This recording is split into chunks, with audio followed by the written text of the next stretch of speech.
Their sons and daughters were killed fighting the Islamic State. Backed by a handful of US and European forces, 11,000 Kurdish men and women gave their lives to destroy the caliphate. Their reward? To be abandoned by their erstwhile American allies and left to the mercy of their enemy, Turkey.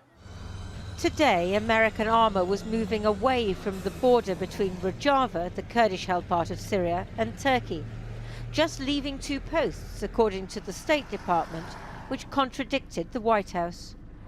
As Turkey moved hardware towards the border over the weekend, President Trump spoke on the phone to President Erdogan and seemingly gave him carte blanche to cross, saying in a statement that Turkey will now be responsible for all ISIS fighters captured in the area. The Kurds are currently holding tens of thousands of ISIS prisoners, men and women, including British and other European jihadis. The Turks can only take responsibility for them, as Donald Trump wants, by occupying Rojava, where the prisoners are held. Since defeating ISIS, Kurdish forces have controlled part of Syria east of the Euphrates, backed by about 1,000 US troops. In August, a 3-mile buffer zone was agreed along the Turkish border to be jointly patrolled by Turkey and the US. But President Erdogan wants to go 20 miles inside the border and control major Kurdish towns, including Kobane and Kamishli, as well as camps of ISIS prisoners at Ain Issa and Al-Roj. Today, President Erdogan was in Serbia. He has recently threatened to invade Rojava to attack the Syrian Kurds. He sees them as terrorists because they're connected to Turkish Kurds fighting for independence from Turkey. The American delegation has held talks with ours and continues to do so. This will carry on in the same way after last night's call. We have made the decision, and now we may just arrive in the night. But even President Trump's domestic supporters were shocked at the betrayal of Kurdish allies. So the Kurds stepped up when nobody else would to fight ISIS. If we abandon them, good luck getting anybody to help America in the future with radical Islam, Al-Qaeda, and ISIS. If you believe that Iran is a threat to the region, they're the biggest winner of this. And you may be tired of fighting radical Islam, but they're not tired of fighting you. This morning, he sent out a flurry of tweets saying that now Turkey, Europe, Syria, Iran, Iraq, Russia and the Kurds would have to figure out the situation themselves. But then he tweeted, "If Turkey does anything that I, in my great and unmatched wisdom, consider to be off limits, I will totally destroy and obliterate the economy of Turkey. I've done before." 2 weeks ago, the Americans persuaded Kurdish forces to destroy some border defences. "We'll protect you from Turkey," they said. So much for that. But who knows what the US policy is now? Not those who read President Trump's tweets, seemingly not the State Department nor Pentagon. Maybe in his great and unmatched wisdom, not even President Trump himself. Lindsay Hilson, well, Bilal Wahab is a Kurdish specialist from the Washington Institute for Near East Policy. He joins us now from Washington, D.C. What do you think the Kurdish forces will do in northern Syria? Will they fight or withdraw and let Turkey take that land? It's good to be with you, and that was a very funny report, by the way.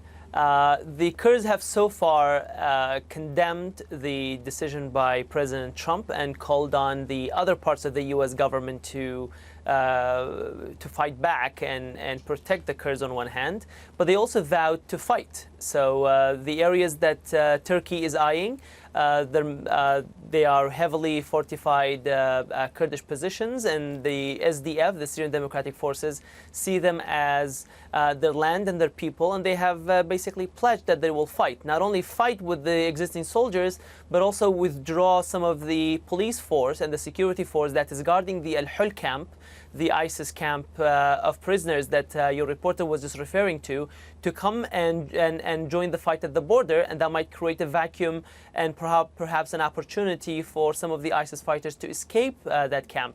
In fact, that very thing was what al-Baghdadi, the head of ISIS, called for in his last recorded speech.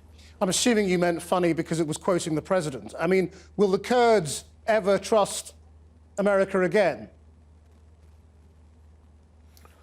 I think the this is not the first time that the question of abandoning the Kurds comes up. This happened last year. Then the administration and the different parts of the U.S. government pushed back against the decision that was made by the president. The Kurds still hope that such a scenario might play out because the details of the withdrawal of U.S. troops involves so many logistical, security, and even civilian, also humanitarian coordination efforts, that is not something that could happen, within hours or days. So on the one hand, they have condemned the speech. On the other, the SDF has called on the different parts of the U.S. government to push back.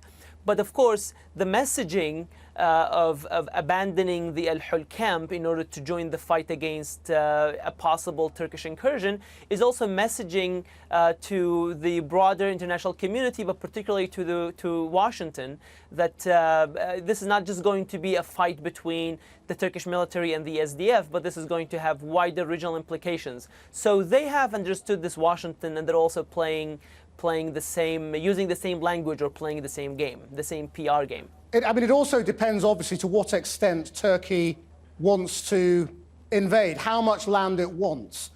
Do you think ultimately the Kurds will have to, as they have in other parts of Syria, do a deal with President Assad?